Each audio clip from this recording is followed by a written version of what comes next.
Foi. Pode? Pode. Foi. Então, bom dia. Começando de novo. Eu vou, na verdade, adaptar um pouco o que a gente tinha se proposto a falar hoje.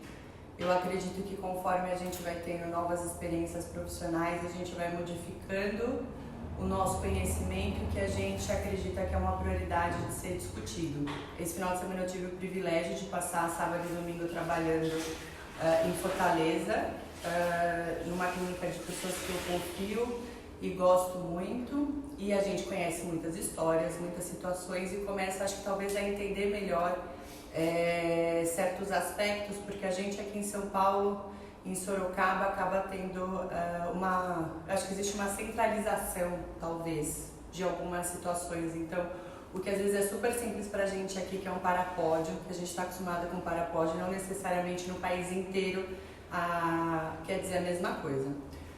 Mas qual que é o ponto, eu acho que talvez o ponto de maior interesse das famílias? A gente aqui está muito acostumado, como eu explico muito para as famílias, tudo que a gente está fazendo todos os dias, cada passo a passo, cada situação, cada mudança de plano, cada tentativa.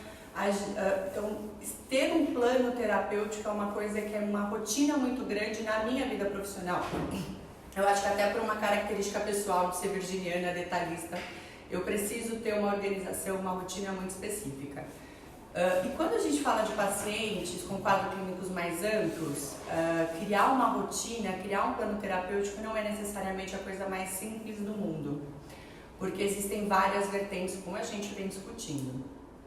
E quando a gente pensa nos pacientes, principalmente nos pacientes discinéticos, eu acho que no distônico e na própria corioatetose, que é um dos focos do que a gente vai discutir hoje, isso se torna ainda um pouco mais complexo, porque o quadro clínico é muito difícil, tem várias vertentes, os pacientes não se parecem, a gente tem pouco nível de evidência e muitas situações ainda não são tão claras num contexto geral.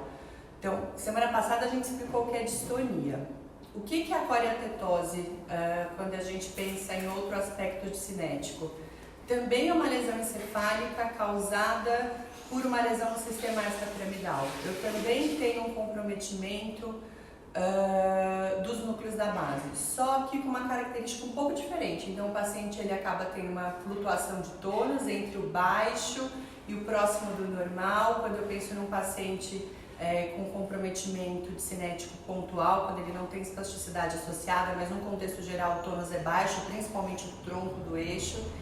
E o paciente com corioatetose, ele tem como característica movimentos involuntários, com características bastante específicas. Então, quando eu penso na atetose isolada, é um paciente que tem uma movimentação involuntária mais distal, mais lenta e serpentinada. É assim que as definições trazem pra gente. Então, é um paciente que, quando começa o movimento voluntário, ele começa a ter uma movimentação involuntária, principalmente nas extremidades, então nas mãos e nos pés.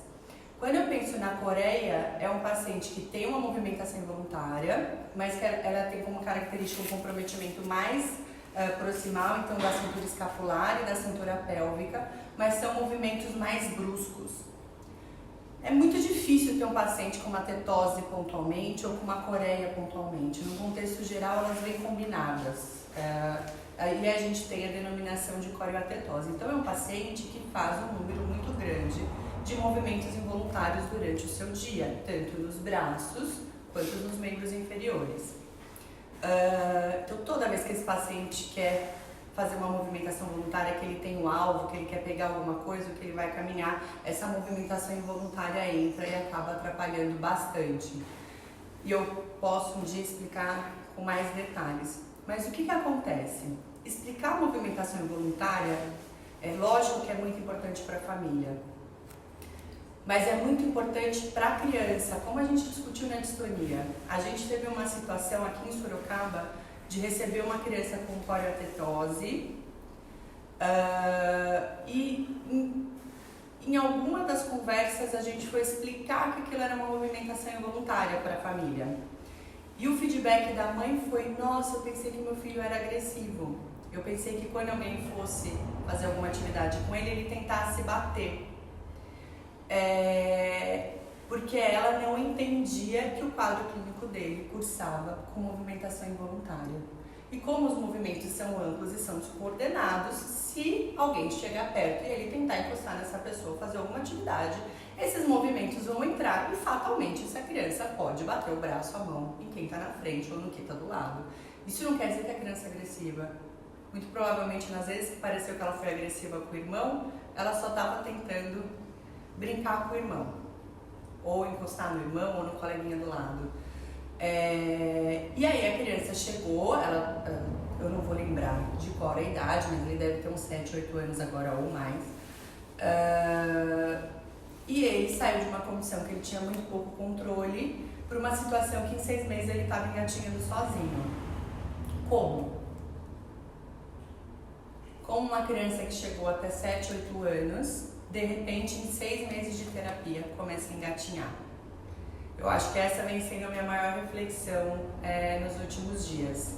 Será que é porque a gente é tão bom que a nossa conduta terapêutica fez com que ele, do nada, saísse de um prognóstico onde ele não podia ficar em pé, onde ele não podia engatinhar e ele não podia caminhar com 7, 8 anos de vida para virar uma condição onde ele engatinha de forma independente em casa, engatinha na nossa frente e hoje está muito perto de aprender a andar de forma independente, mesmo que neste momento com andador.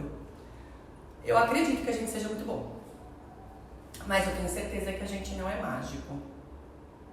E que muito provavelmente essa criança teve condições de fazer exatamente todas essas etapas motoras desde sempre.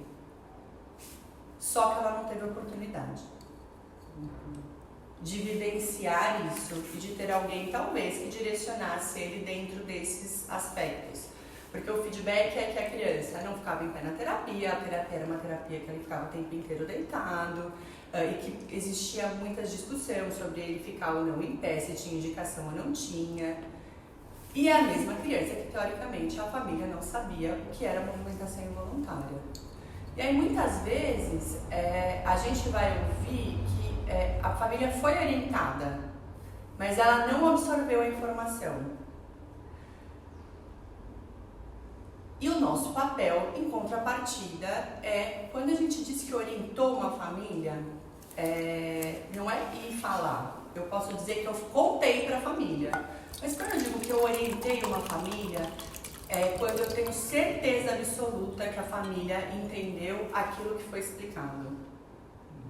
Porque se eu usar uma estratégia de explicação que não for plausível, se a família não entendeu, o meu papel é reexplicar. E reexplicar e adaptar os termos até que aquela família entenda. Porque, como a Thaís fala sempre na aula dela, a gente não sabe em que ponto da curva emocional que aquela família está. Ninguém tem que estar pronto para ouvir todos os diagnósticos e prognósticos a zero do jogo. Eu não estaria, mesmo com o meu nível de conhecimento. E aí, quando essas situações acontecem, o que é muito comum de ouvir? E eu estou num momento que para mim está sendo muito árduo, que a gente tem a tendência de usar o poder do diploma e dizer que o prognóstico fechado é esse. E quando a criança não evolui bem, a gente normalmente tem a tendência a dizer que a criança tem um déficit comportamental, que ela tem um déficit cognitivo, que a família não segue orientações. Só que é lógico que uma criança com déficit comportamental, com déficit cognitivo, que a família não segue orientações, é um problema. Mas muitas vezes isso não é a realidade. A família não seguiu porque ela não entendeu a importância daquilo que você orientou. E desculpa, eu, Luanda, não faço nada com meu filho que eu não entendo e que eu não concordo. Muitas vezes a criança tem uma alteração comportamental porque ela também tem um ponto de frustração. Imagina esse menino, 7 anos, numa cadeira totalmente adaptada, com todos os cintos possíveis e imaginários, tentando se mover, sem ter um direcionamento do que estava acontecendo. Eu ficaria muitíssimo estressada. E eu também não iria colaborar na terapia. Até hoje eu não faço academia porque eu não vejo a menor motivação de ficar lá puxando ferro. E todo mundo, toda a ciência diz que a gente deveria fazer atividade física todos os dias. E eu ainda entendo e continuo não fazendo. Por quê? Porque é chato. Porque cansa. Eu tenho 1 milhão de coisas outras para fazer no meu dia a dia. E aí, toda essa responsabilidade do não dar certo um processo terapêutico ou não chegar a um objetivo final, de certa forma, é direcionado para a criança perante a lesão, perante o déficit motor, perante o déficit comportamental e perante a família, que não seguiu orientações. E a grande pergunta é, o plano foi bem feito? Estava todo mundo jogando no mesmo time? Porque montar um plano terapêutico é muito difícil. E o nosso grupo vem de uma forma, eu acho que o nosso grupo, o CENEP Evento Leste, vem de uma forma muito enfática em todas as situações que a gente teve publicamente, dizer que a gente acredita que a família é a grande gerente da reabilitação no nosso país. E que as coisas só vão mudar quando a família assumir essa responsabilidade e lutar por isso, e questionar o profissional. E que o profissional tem uma lista de coisas para fazer, porque afinal de contas, quem escolheu ser fisioterapeuta neurofuncional infantil fui eu. Se eu vou estudar muito, minha obrigação. Minha obrigação é saber. Se eu não sei com clareza o que é um paciente discinético, existe uma coisa extremamente nobre, que é virar e falar, eu não sei atender o seu filho, por favor, procure um especialista. Isso é extremamente nobre, isso não é um motivo de limitação. Eu não atendo pacientes com doenças neuromusculares, porque eu não sei atender, porque eu não estudo doenças neuromusculares. E mesmo que alguém me procure, a minha resposta vai ser essa. E aí a gente agora começa a ter um conflito muito pontual, que é, eu tenho conhecimento, porque é o que a gente está tentando fazer, oferecer conhecimento. Eu digo que a família tem que entrar nesse papel de cobrança, porque eu realmente acredito nisso. Eu não acredito que a área que a reabilitação vai mudar pelo profissional. Eu acredito que ela vai mudar pela família, porque se quando eu quero mudar a vida do meu filho, eu que brigo por ele, e ninguém vai brigar tão bem quanto eu. Como organizar esse plano? Como organizar um plano terapêutico? Como é que a família faz isso? E talvez a gente tenha a possibilidade de oferecer a nossa visão sobre isso. Que não quer dizer que é a melhor, com certeza não é a pior, mas é um direcionamento.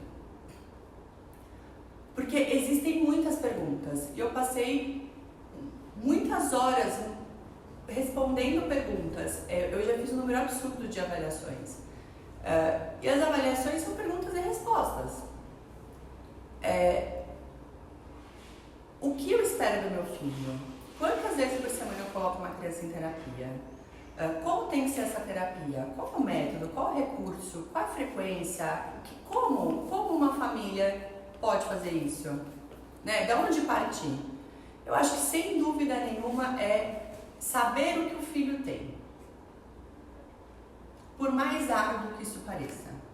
Entender com perfeição. Não definir, não aceitar um termo.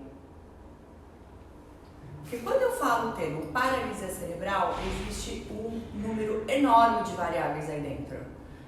Como foi a lesão? Aonde foi a lesão? Qual é a gravidade dessa lesão? Qual é o tamanho dessa lesão? Como essa lesão influenciou a atividade elétrica da criança? Ela tem alguma comorbidade? Ela não tem? Qual é o quadro clínico? É o que a gente vem discutindo esses dias. O que quer dizer espasticidade? O que quer dizer distonia? O que quer dizer coreotetose? O que quer dizer ataxia? E não é ouvir a resposta, é movimento involuntário. Não! É entender cada detalhe. Por que o tronco do meu filho é mais molinho? Por que a cabeça do meu filho não está controlando? Por que quando ele movimenta, esse movimento é desse jeito? Por que existe esse movimento rápido? Por que ele não acerta o alvo? Por que ele não pode ficar em pé? E ouvir quantas vezes forem necessárias até entender. E se não entendeu, volta. E revolta, e volta, e volta de novo. Quando a família souber com clareza o que o filho tem, um processo de reabilitação começa. Antes disso, não começa. Porque não tem como ela seguir orientação domiciliar. E seguir orientação domiciliar não é reproduzir ambiente terapêutico em casa.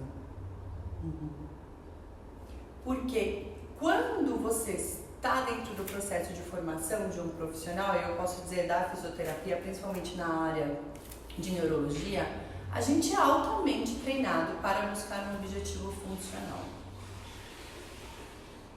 O fisioterapeuta, o cara da neurologia, ele é altamente treinado a buscar funcionalidade. Esse é o nosso papel.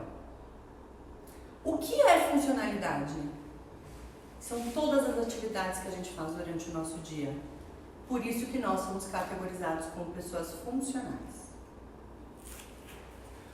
O que uma criança faz durante o dia? Brinca. Ser funcional para uma criança é brincar. Ela brinca. Em posturas diferentes, em ambientes diferentes. E ela brinca. Brinca. Por que ela brinca? Por que ela faz tudo isso? Porque ela precisa de vivência. Ela precisa entender o mundo. Ela precisa ter objetivos. Conforme ela tem objetivo, ela tenta e ela retenta e ela tenta de novo. Isso é funcionalidade para uma criança. Em um determinado momento ela vai para a escola e a escola começa a ser a funcionalidade dela. E sentar na cadeira, fazer atividade, fazer o desenho. Funcionalidade dela não é a funcionalidade de um adulto. E esse objetivo tem que ser considerado. Esse é o maior objetivo funcional de uma reabilitação, o do paciente. Só que a terapia tem que ser brincadeira? Não. Eu vou fazer o que eu tiver que fazer para minha criança ficar bem. Para dar subsídio para que ela brinque fora da terapia. Se eu não dou conta de controlar uma criança, como é que eu vou pôr às vezes um brinquedo? Se eu estiver sozinha. E aí entra a família na terapia. Porque a família não tem que ficar sentada do lado de fora. Se a gente assumiu que o cara que consegue fazer o treino motor da criança é o terapeuta, e se eu assumir que a funcionalidade do paciente é o brincar, e que ele brinca em vários ambientes, em vários momentos, incluindo a casa dele, quem tem que aprender a brincar? A família. Porque a hora que ela aprender a brincar, ela está seguindo todas as suas orientações domiciliares. E ela não está robotizando a vida da criança em casa. Porque a criança vai ficar no parapódio 40 minutos, 3 vezes por dia, brincando. A família vai conseguir mensurar qual é o tipo de apoio que a criança precisa para cada atividade. Porque eu não posso basear o objetivo funcional em mim, numa tabela. Porque ele é totalmente passível de ser adaptado. Tanto o meu objetivo, quanto da mãe, quanto da criança. Se o meu objetivo, de acordo com o prognóstico da tabela, é com que a criança controle o tronco, eu, Luanda, e vocês controlamos o tronco em várias posturas. Se esse é o meu objetivo funcional, e o que a criança gosta é de jogar bola, eu tenho como trabalhar o tronco deitado, sentado, em pé, de gato, em qualquer posição. Por isso que eu sou a profissional. Não existe problema nenhum de trabalhar controle cervical em pé. Não existe problema nenhum em trabalhar controle de tronco em pé.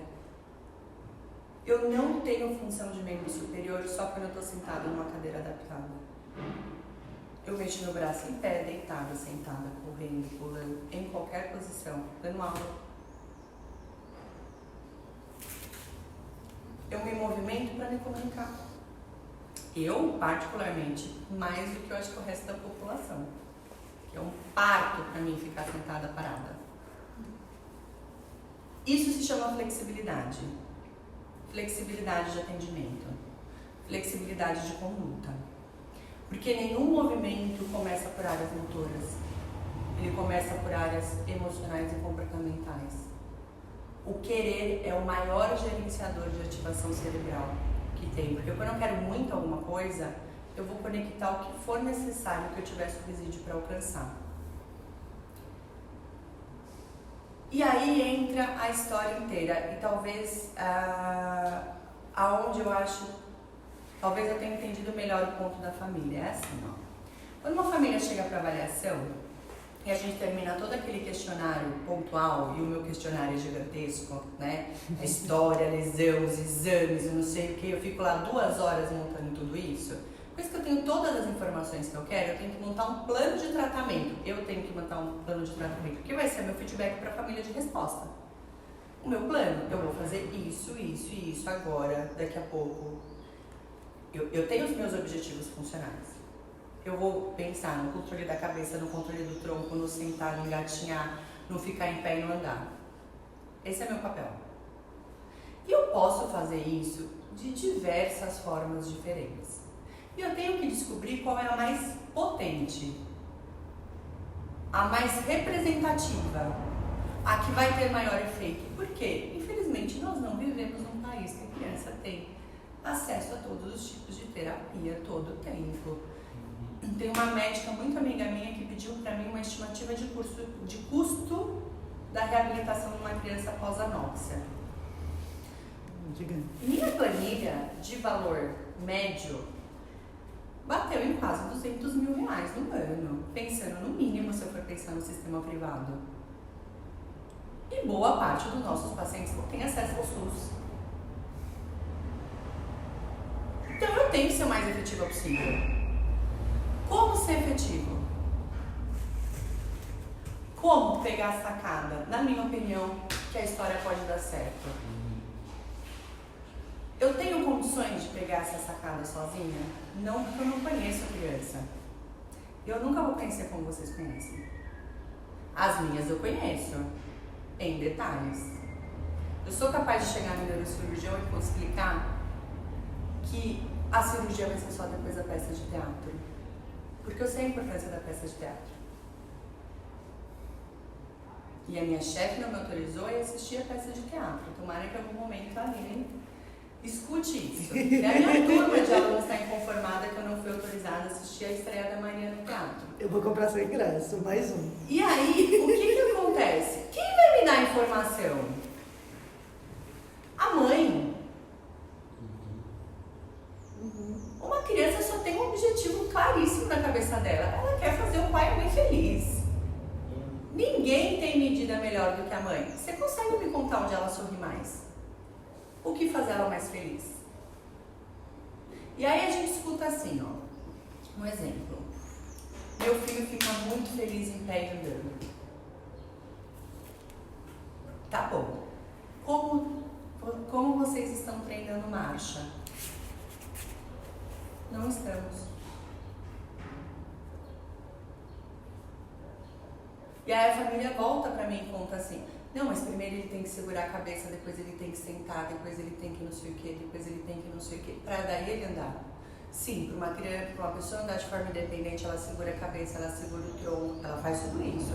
Parte dos nossos pacientes não vai chegar em todos esses níveis. Se o que a criança mais gosta é fazer isso, aonde está a maior sacada terapêutica que eu posso ter? Colocar em pé e andar. Se o pai virou pra mim e falou assim, meu filho fica, o momento que ele fica mais feliz é colocando em pé, andando dentro da piscina, qual é o carro-chefe da terapia? A piscina. Ficar em pé, andar e ir pra piscina. Eu posso trabalhar controle cervical em pé? Eu posso. Posso trabalhar controle em pé? Posso. Eu posso fazer todo o passo a passo. Controle cervical, controle de tronco, em pé. E aí você pega a criança, põe ela sentada para avaliar. Ela começa a chorar. Aí você põe ela em pé, em cima de uma esteira, que ela nunca ficou. E ela para de chorar. E aí ela fica feliz. Aí o controle da cabeça que estava aqui, fica aqui. Por alguns segundos. Na segunda vez, fica por mais tempo. E o pai e a mãe ficam extremamente felizes. E aí você vira e fala assim, eu acho que essa pode ser uma boa estratégia. A família te retorna e fala, farei isso todos os dias. E você volta para casa e na segunda-feira tá lá um vídeo no seu celular da criança fazendo isso com os pais, com os terapeutas. Melhor. Esse plano terapêutico, na minha opinião, quem me disse como tratar a criança e o que ela gosta foram os pais e a criança. Que quando eu coloquei em pé, ficou feliz. E eu, quanto terapeuta, continuo querendo melhora do controle de cabeça e de tronco. Eu só não fiz isso sentado. Eu fiz isso em pé. E aí agora nós temos um plano de reabilitação. Que é gerenciado pela família. Porque ele vai ficar melhor. Ele vai crescer. Ele vai mudar o que ele quer fazer. Isso pode durar de hoje para amanhã, como pode durar 1 ano. Só quem vai assistir essa mudança é a família. Porque ela que está vivendo com a criança. E ela vai me contar. Agora ele quer aprender isso. E eu vou adaptar a minha proposta terapêutica, que continua sendo todos os objetivos funcionais específicos de um fisioterapeuta. Que vai ter uma função motora grossa, que vai ter flexibilidade, que vai ter fortalecimento, que vai ter controle de equilíbrio, que vai ter tudo isso. Só que dentro da demanda que provoca a motivação na criança e na família. Quando você está motivado a fazer alguma coisa, você vai tentar, retentar e tentar de novo. E cada vez que a criança fizer melhor, a família vai comemorar, vai retroalimentar a motivação da criança. Vai desencadear o interesse da família em seguir a orientação, em reabilitar o filho. E aí vem a proposta. Quantas sessões meu filho faz? Ele está indo 5 vezes por semana e eu estou exausta. O meu filho está exausto. Mas eu sei que ele tem que ir 5 vezes por semana. Quem disse? Quem provou que 5 é diferente de 4? Nunca li. Eu nunca li. Eu sempre li que exercício realizado por um tempo efetivo é melhor. Não existe como padronizar tempo efetivo para todas as crianças, de todos os diagnósticos, com todos os quadros clínicos. É impossível, porque é impossível fazer isso para todas as pessoas do mundo. Um bebê não dá conta de fazer o mesmo número de sessões por o mesmo tempo que uma criança maior. Quanto tempo dura? O tempo que a minha criança está sendo efetiva. E sinceramente, a criança merece ter um dia ou um período que ela não vai fazer nenhuma terapia. Porque fazer terapia o dia inteiro é robotizar a vida de uma criança. E a hora que você robotiza a vida de uma criança, acabou a história do objetivo funcional e funcionalidade. Acabou. Se a criança está o dia inteiro na terapia e o resto ela está exausta, se ela está o dia inteiro treinando e não a vivendo, qual momento ela vai ser funcional? Ela não vai ser. Ela vai só fazer terapia. Porque para uma para um processo de aprendizado, eu aprendo. Eu sou responsável por dar subsídios sobre o aprendizado dos componentes motores e treinar as funções. Como que eu vou descobrir se está dando certo ou não? Se ela não está vivendo? Qual é o meu retorno? Aonde ela vai errar? Porque para aprender a gente erra. Errar faz parte do processo de aprendizado. Aonde ela vai errar? Como é que eu vou descobrir qual degrau que ela dá conta ou não? O que vai rolar? E isso é extremamente desconfortável de entender que é a nossa realidade. Ou parte, ou boa parte da realidade. Onde a gente ouve uma coisa extremamente pontual que é assim, ó. A mãe tem um objetivo com alta expectativa. Toda mãe tem um objetivo com alta expectativa. Eu só não quero que meu filho entre na Harvard, porque eu não tenho como vender os meus órgãos para pagar a mensalidade. Mas se alguém perguntar para mim onde eu quero que meu filho estude, eu quero que ele estude na Harvard. Só que o meu filho não quer terminar o 3º ano do ensino fundamental, porque ele acha que isso é um porre. E todos os dias ele diz pra mim que ele quer parar de estudar. Eu tenho outra expectativa. Ele quer que nunca vai estudar. Ele quer ser frentista. Porque ele fica no ar livre, tem muitas pessoas, ele conversa com todo mundo, tem a loja de conveniência, que não vende comida saudável.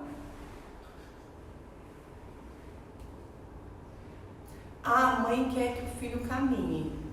Sim. Todas as mães querem. Todas. Em alguns momentos nós vamos dizer que isso não será possível dessa forma. Por isso que a terapia existe, porque na nossa mão ele vai andar. Nem se for durante a terapia, nem se for com treino de marcha terapêutico. É justo, é lógico que toda mãe quer que o filho caminhe.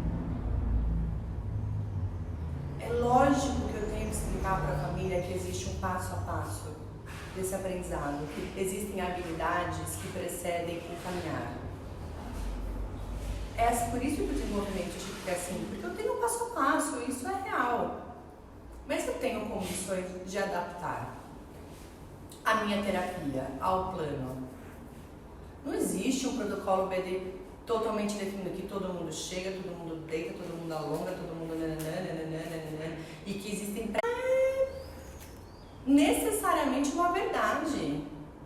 Agora, enquanto o objetivo de uma equipe não estiver bem fundamentado e o objetivo o objetivo terapêutico é do terapeuta. O objetivo da reabilitação é da família, com a criança. E dentro do teu objetivo, eu encaixo o meu. E quando você tem total conhecimento do que a sua criança tem, você é capaz de adaptar os seus objetivos. É isso. E eu não sei até onde o avanço da ciência vai. Isso é uma realidade, não é uma frase piegas. As coisas estão mudando. E a minha criança tem que estar apta motoramente, neurologicamente falando, para que se algum avanço chegar, ela não esteja deformada numa cama. E que ela tenha chance de passar por isso, porque eu não sou capaz de prever o futuro. Eu não tenho esse poder. Eu tenho a possibilidade de dizer hoje o que existe de possibilidades. Mas eu não tenho esse poder. Então, estabelecer um objetivo e um direcionamento terapêutico, ele tem sim que ser centralizado dentro das demandas e objetivos das únicas pessoas que envolvem essa criança, que são as pessoas com que ela convive. Que elas não vão para casa comigo. Elas têm uma família, que tem uma dinâmica, que tem uma casa, que tem uma possibilidade financeira, que tem um número de recursos. E eu não sou capaz de mudar isso.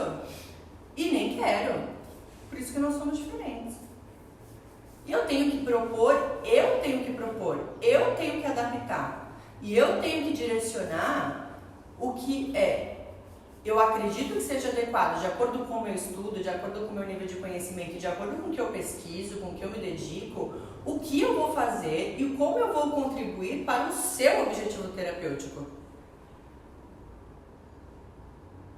Se o seu objetivo é X, nunca vai dar certo se cada um estiver indo para um lado. E nunca vai dar certo se a gente não estiver olhando as únicas pessoas interessadas nessa história inteira, que são as crianças. Uma criança que você põe sentada e chora sentada, presa, e você põe em pé e ela fica feliz, qual que é a dúvida que ela vai melhorar melhor quando ela estiver bem, quando ela estiver feliz, quando ela estiver fazendo tudo isso? Ah, então quando a criança está chorando você não atende? Não, eu atendo, eu sou uma fisioterapeuta extremamente árdua. Por quê? Porque eu entendo que eu sempre tenho objetivos terapêuticos. E que a depender do dia como a criança está, eu posso focar mais lá ou mais cá. E acima de tudo eu quero o bem-estar dela. E não vai ser por choro que eu vou deixar ela deformar. E não vai ser por um déficit cognitivo que eu vou deixar de tratar. Ou por um déficit comportamental que eu vou deixar de fazer. Eu vou fazer tudo aquilo que eu acreditar e que eu estudar para fazer, para que ela não tenha nenhum número de complicações. Mas o objetivo da reabilitação não é meu. Porque, no fundo, o maior objetivo de uma mãe, de uma família, é que a criança esteja bem feliz. Se a criança estiver bem feliz na cadeira, a mãe vai ficar feliz. Ela não vai ficar frustrada. E não quer dizer porque eu vou deixar, mesmo nesses casos, de pôr meu paciente para caminhar. Porque eu sou a única profissional capacitada a fazer isso. O fisioterapeuta é o único profissional capacitado a fazer isso. Faz parte do meu trabalho, do meu diploma. Agora, não dá para mim usar o meu diploma, usar o poder do meu diploma para dizer para uma família o objetivo para o tratamento do seu filho é exclusivamente o que me interessa. Eu nunca, em nenhum momento, virei para você, Thaís, ninguém tá te vendo, falei assim, eu vou tratar a Maria perante a esse objetivo, pronto. Você já me deu uma lista infinita de objetivos.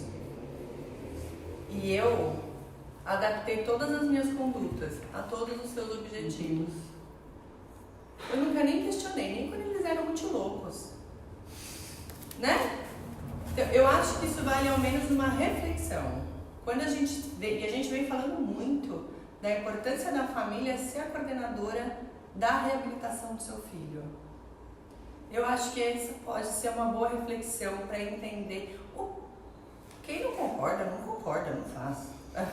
Sinceramente, é isso, nós continuamos concordando. Seguindo a nossa vida, né? Mas assim, porque muita gente vem perguntando para mim como.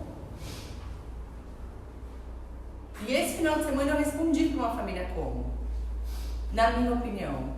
E uma das mensagens mais tocantes que eu recebi na minha vida foi: o que eu mais gostei da sua palestra foi quando você disse que eu tenho que sentir o que é melhor para o meu filho e lutar por isso.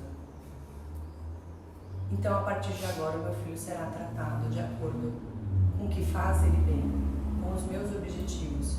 E não era uma pessoa leiga. Eu entendo que ele vai ter que passar por todo esse passo a passo. Mas então agora ele vai passar por esse passo a passo com uma qualidade de vida muito melhor. E terminou exatamente desse jeito. Obrigado por ter lido meu filho. E não por ter usado só os termos técnicos.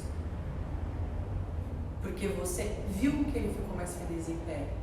E aí você organizou tudo aquilo que ele precisava, cabeça, tronco, marcha, não sei o que, para ser feito assim. Eu acho que isso pode ser uma boa reflexão. Principalmente para as pessoas que eu sou responsável, no caso, vocês, né? É que a gente ainda não teve tempo de conversar desde que eu voltei, certo? Mas semana que vem a gente volta para a parte científica. Boa. Tá bom? Até. Até.